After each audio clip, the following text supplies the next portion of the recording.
La siguiente producción está basada en la investigación histórica. Algunos personajes y situaciones fueron creados para efectos de la trama.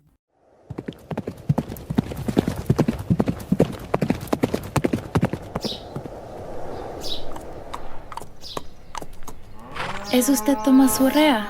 ¿Quién quiere saber? Su hija. Radio Sonora presenta Historias sonoras, La Santa de Cabora. Preludio de una revolución. Sangre de yaqui, española la flor, de Sinaloa que a Sonora voló. Capítulo 1. El comienzo.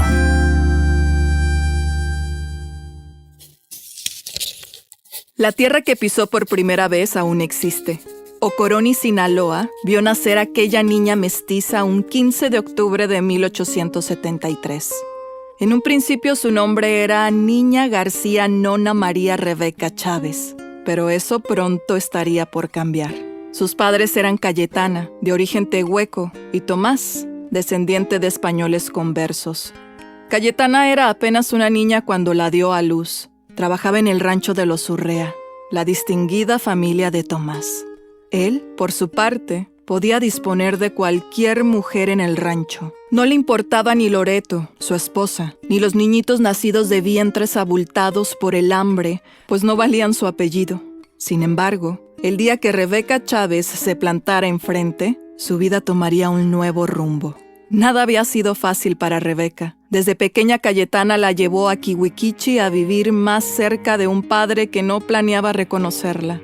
A los 12 años, comenzaron las convulsiones donde se quedaba en una especie de trance. Además, ella y su madre eran maltratadas. Vivían entre gritos y pobreza. En fin, nadie puede culparla por querer cambiar el rumbo de su vida. Por eso dicen que después de que su madre la abandonara, Rebeca se hizo con un caballo y se dirigió a la casa de los Urrea a dejarle bien claro a su padre que ella era su hija. Así su nueva vida comenzaba. Estoy casi segura de que al entrar en aquella casa lo supo. Se convirtió en Teresa Urrea. ¿Dónde está tu madre? No sé a dónde se fue. ¿Necesitas regresar por algo? No, traigo todo lo que necesito conmigo. Bájate de ahí, pues. ¿Me acepta? ¡Huila! Hay que quitarle toda la mugre a esta niña. No me ha respondido. Sí, niña, sí. Vamos, chamaca. ¿Cree que de verdad me deje quedarme aquí? Tendrás que ganártelo todos los días. Tienes suerte de haber salido con el color de su piel. Que tus ojos sean como el ámbar y que tu cabello sea castaño. Tienes suerte de parecerte a él. Hay otros niñitos por ahí que también son suyos, pero ni siquiera los ha mirado. No te confíes.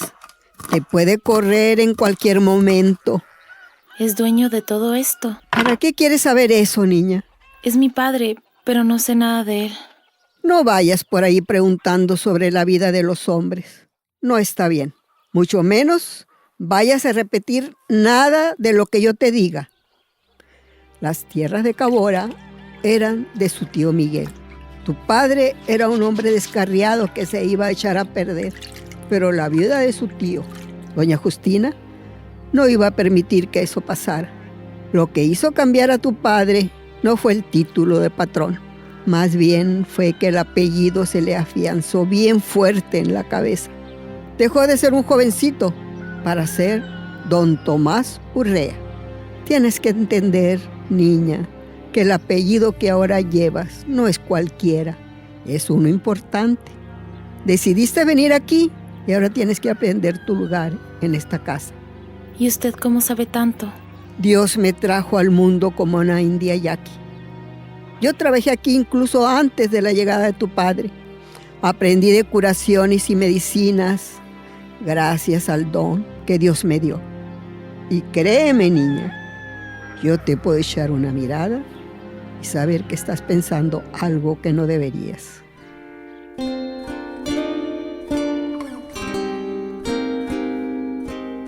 Se dice que Teresa desarrolló un interés rápidamente por una mujer a la que llamaban Huila. todo lo que la huila sabía hacer, que la veía moverse por la casa y por el rancho con familiaridad, recoger plantas medicinales sin prestar atención, hacer ungüentos, emulsiones, limpias, todo sosteniendo conversaciones y dando órdenes al resto de las personas que trabajaban en el rancho. Con el paso del tiempo, Teresa comenzó a seguir sus pasos y a analizar su caminar. No andes tocando las plantas sin saber qué son. Si quieres aprender, tienes que ser más lista.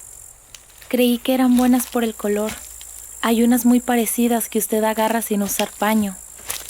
Ay, niña, ve nada más cómo te quedaron las manos, todas coloradas.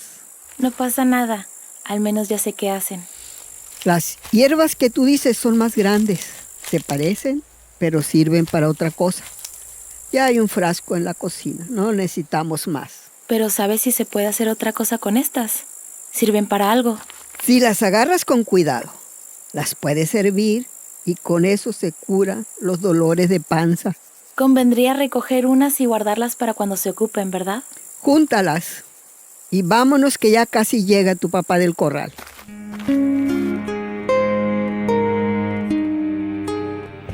Huila, en la tarde van a venir unas personas.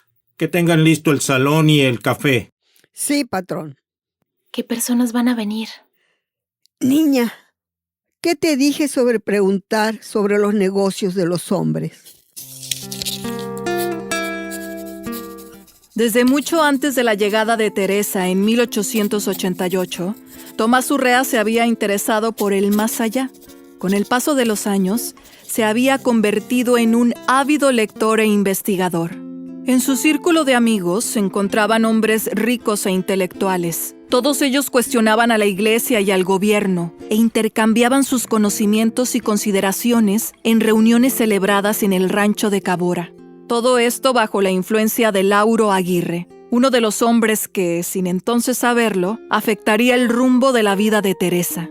Aguirre era un ingeniero proveniente de Chihuahua, que había estudiado en el centro del país y que había sido contratado por Tomás para construir un sistema de riego en el rancho.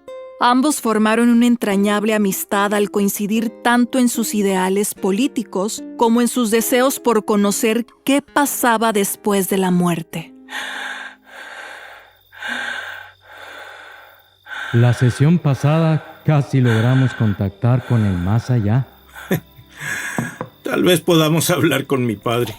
A ver qué cuentas me da de cómo es el infierno. ¿Quién anda ahí, Lauro? ¿De dónde viene ese sonido? ¿Debajo del escritorio? Puede que se haya caído un libro. No sonó como eso. Debe haber alguien aquí. ¡Padre! ¡Sal de ahí en este momento! ¡Fuera de aquí! ¡A la de ya, Teresa! ¿Quién le hubiera dicho a Tomás que más tarde invitaría a Teresa a entrar a sus reuniones? En ese entonces, nadie hubiera podido imaginar lo que estaba por venir. Pasados unos meses, desde la llegada de la joven al rancho, una nueva rutina diaria se había establecido. Muchos cuentan que se había convertido en la sombra de la huila y que la seguía a todas partes. Aprendió a seguir su paso, apresurado y tratando como ella de escuchar los pensamientos de los demás. Agudizaba muy bien el oído. También le ayudaba con los quehaceres de la casa, los remedios medicinales, y veía con mucha atención cómo la huila curaba a las personas que regresaban heridas del campo, cómo les revisaba el pulso y les hacía diagnósticos. Me imagino que la huila se llevó un buen susto cuando, de la nada, Teresa sufrió aquel trance. Niña, ¿estás bien? ¡Emilio! ¡Juan! ¡Vengan a la cocina! ¡Rápido! Emilio, llévate a la niña a la habitación. Juan, necesito el frasco de bachomo y las hojas del sauco de afuera. Beatriz, trae el patrón y dile que nos busquen el cuarto de la niña Teresa.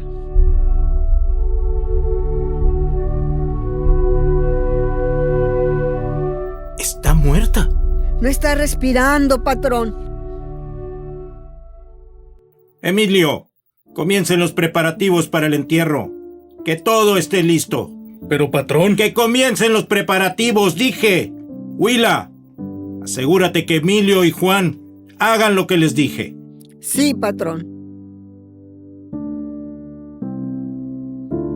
En el nombre del Padre, del Hijo y del Espíritu Santo. Dios Padre, esta niña es diferente y tú lo sabes. La trajiste hasta aquí. No puedes llevártela ahora. No se te ocurra hacerlo.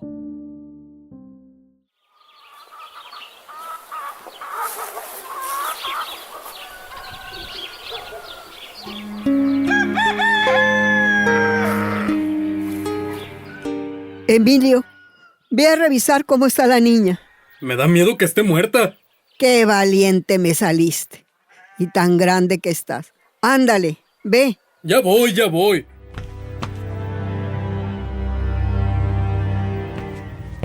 Huila, ven. Yo creo que ya no va a despertar. ¿Estás seguro? Sí, está fría y ya no tiene color en el cuerpo. Es verdad. No puedo creer que esté muerta. Qué raro. Puedo sentir que en el fondo de su corazón todavía late. ¡Está muerta, mujer! Ay, niña. Ve y avísale al patrón. Tenemos que velarla.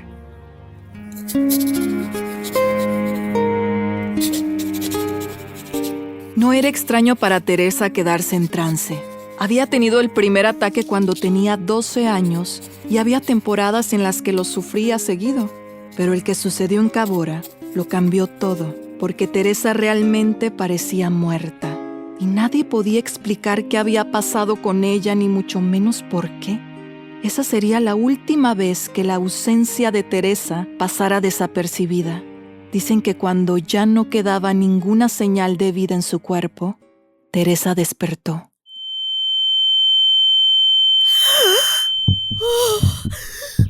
¡Dios bendito! ¡Emilio! ¿No habías dicho que la niña estaba muerta? Patrón, el corazón ya no le corría. La Willy y yo vimos que estaba muerta. No puede ser. La niña volvió a la vida. Tendré que hablarle a Lauro para contarle. ¡Huila! Llévense a la niña al cuarto. Sí, patrón. Huila, la niña regresó a la vida como Lázaro. Ya sabía yo que tenía algo especial.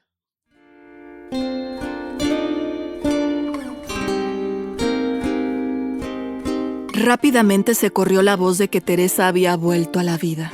El más sorprendido debió ser su padre, ya que todo aquello relacionado a la muerte y los espíritus era el tema principal de sus reuniones. Me pregunto si se habrá deleitado con sus amigos al ser el progenitor de una niña que había visto lo que sucedía más allá de la muerte. De ese grupo surgieron muchas teorías sobre lo sucedido, sobre todo porque después de despertar, Teresa nunca fue la misma. Incluso hay quienes cuentan que se la pasó encerrada en su cuarto por semanas. Aseguran que se le escuchaba hablar en lenguas que nadie entendía, no comer nada de lo que le llevaban y que los platos regresaban a la cocina cubiertos de tierra. Tiene que ser un espíritu negativo, Lauro. ¿Cómo más explicas este comportamiento? Coincido en que su espíritu debe estar comprometido. Pero, don Tomás... Hola, padre. Señor Aguirre. Teresa, ¿estás bien? Dios me ha salvado, padre. Escuché su voz. El Señor ha tocado mi espíritu. Lauro, ¿la escuchaste?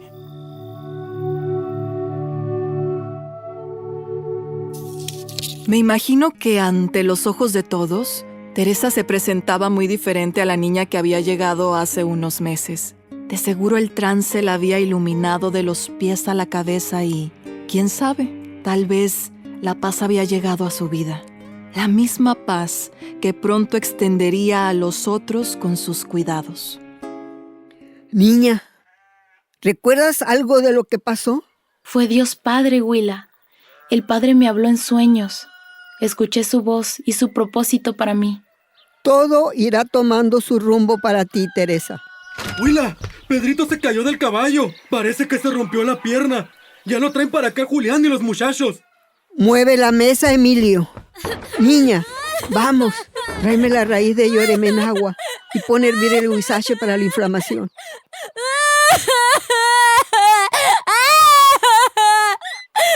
Permítame, Huila. Quiero intentar algo. Así está mejor. Las habilidades de Teresa como curandera impresionaron a todo el rancho. Tomás, fascinado por sus capacidades, comenzaría a educar a su hija, permitiéndole recuperar todos los años perdidos en la sombra.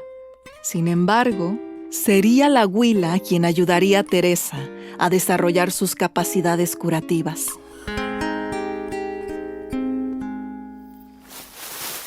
Es importante que siempre estén estas hierbas en la cocina. No pueden acabarse porque siempre se usan. ¿Entendido? Ahorita quiero que vayas tú sola a recogerlas. No puedes estar siempre atrás de mí. Pero es que no estoy lista. No conozco ni la mitad de lo que usted sabe. Me falta mucho por... Nunca llegarás a saberlo todo, niña. Hay algo dentro de ti que es diferente a todos nosotros y tú lo sabes. Confía en Dios, en tus capacidades, en quién eres, en lo poco o mucho que te he enseñado. Te va a hacer falta. Haz tuyo el nombre que tu padre te ha dado, porque nada en esta vida se consigue con el simple hecho de quererlo. Mucho menos para ti o para mí. Tienes que hacerlo. Así sobrevivirás. ¿Me entiendes? Ahora ve por lo que te pedí. Patrón, ¿qué haremos con el cajón de la señorita Teresa? Lo vamos a guardar, bien sellado. No lo guarde, padre. En 3 días se va a necesitar. ¿Por qué dices eso, niña? ¿Quién se va a morir? Pronto lo verá. Dios es grande y esa persona no va a sufrir.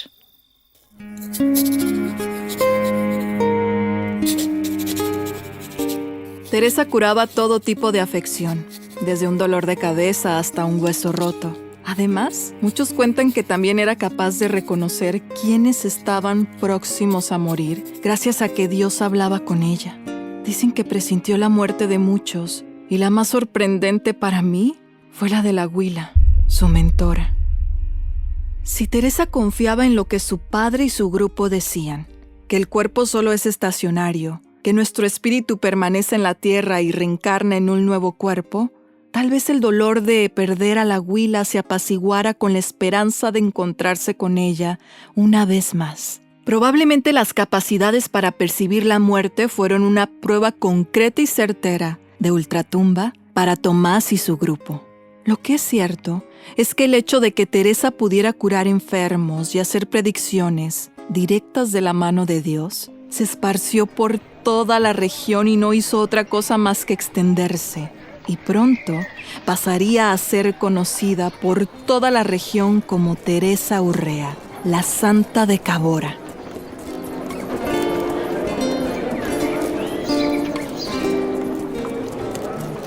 Poco a poco fueron llegando al rancho de Cabora personas del Álamo, del Quiriego, de Batacosa, de Navojoa y rápidamente se presentaron personas de lugares más lejanos. Con el tiempo, la labor de Teresa como curandera se volvió más que conocida. Eran cientos y cientos los que peregrinaban para verla. En el rancho se hacían fiestas, se vendía comida y se hacía comercio. Pronto Teresa comenzaría a hacer viajes por distintos lugares del estado sonorense para estar más cerca de aquellos que la necesitaban. La educación que había recibido estaba dando frutos, pero hay quienes dicen que realmente eran sus manos y su voz lo que calmaba el sufrimiento de la gente. Los tiempos eran difíciles y sobre todo en esos años las cosas comenzaron a empeorar.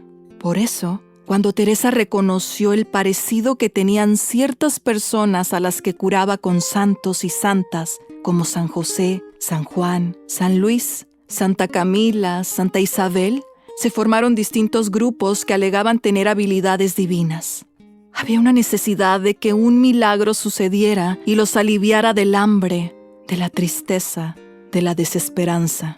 Comprendiéndolo o no, Teresa se convirtió en algo más que una persona que ayudaba a otros, y la gente se aferró a ella aún más cuando la sequía de 1891 causó estragos terribles en los estados del norte del país, Diferentes pueblos norteños sufrían de un abandono crítico por parte del gobierno liderado por Porfirio Díaz. La sequía despertó a las comunidades. Se hartaron de las injusticias donde los ricos eran favorecidos por encima de los habitantes que trabajaban las tierras y los animales.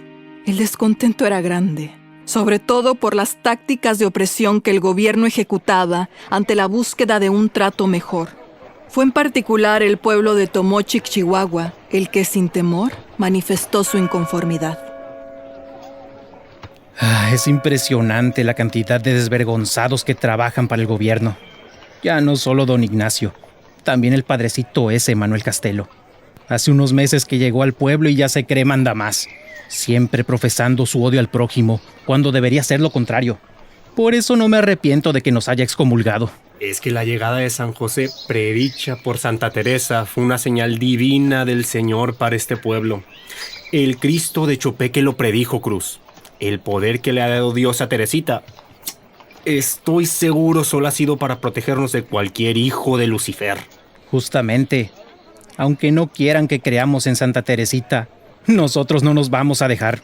Les dije a los Medrano y a los demás que estemos preparados, porque lo más seguro es que cualquier día de estos nos caen los de arriba.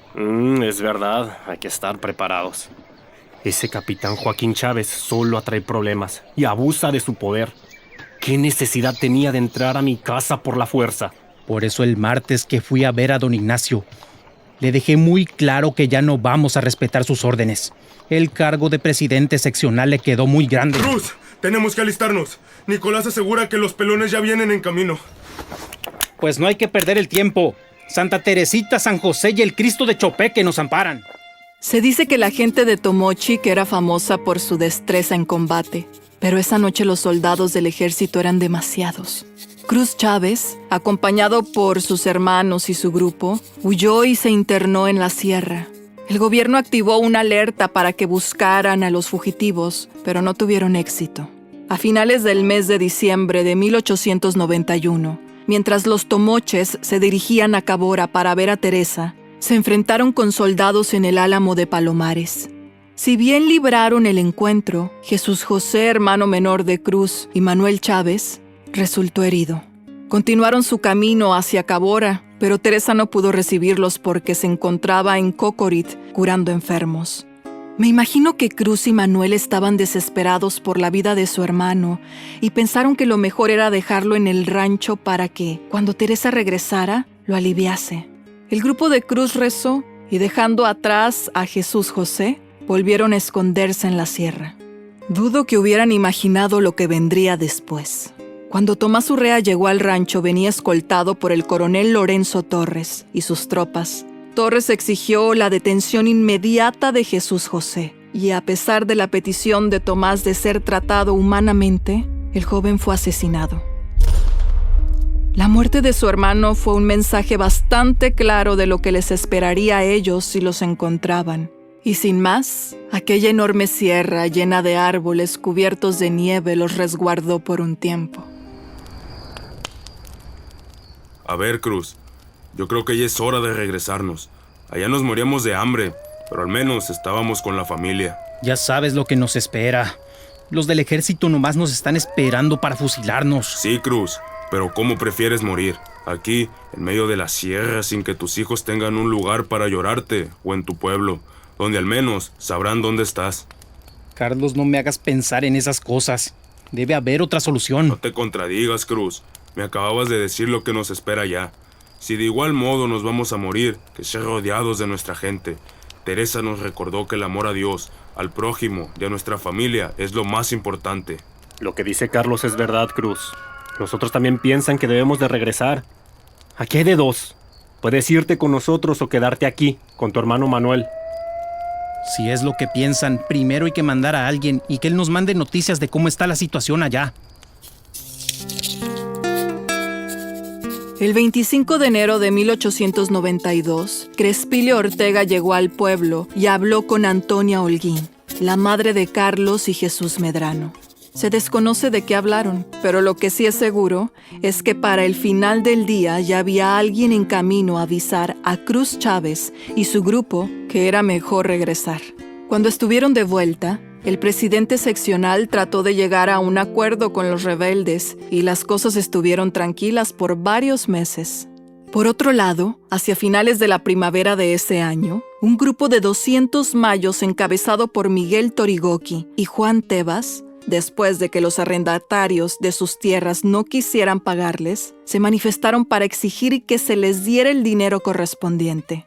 El día 15 del mes de mayo, atacaron San Ignacio y Navojoa mientras gritaban «¡Viva la Santa de Cabora!». Las consecuencias de este acto fueron terribles, sobre todo para el golpe que terminaría por accionar Porfirio Díaz. Niña, ya empezó a llover más fuerte y está oscureciendo. Hay que regresar. Espera, Emilio. Agarro estas últimas y nos vamos.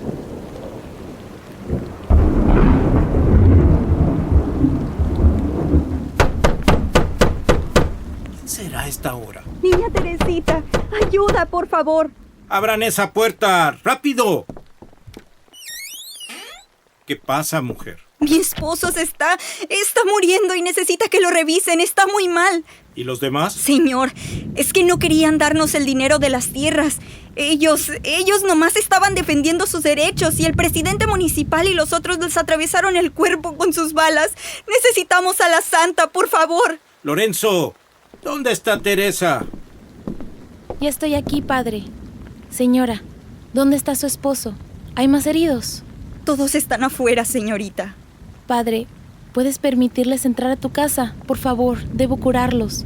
Lorenzo, déjalos pasar a todos.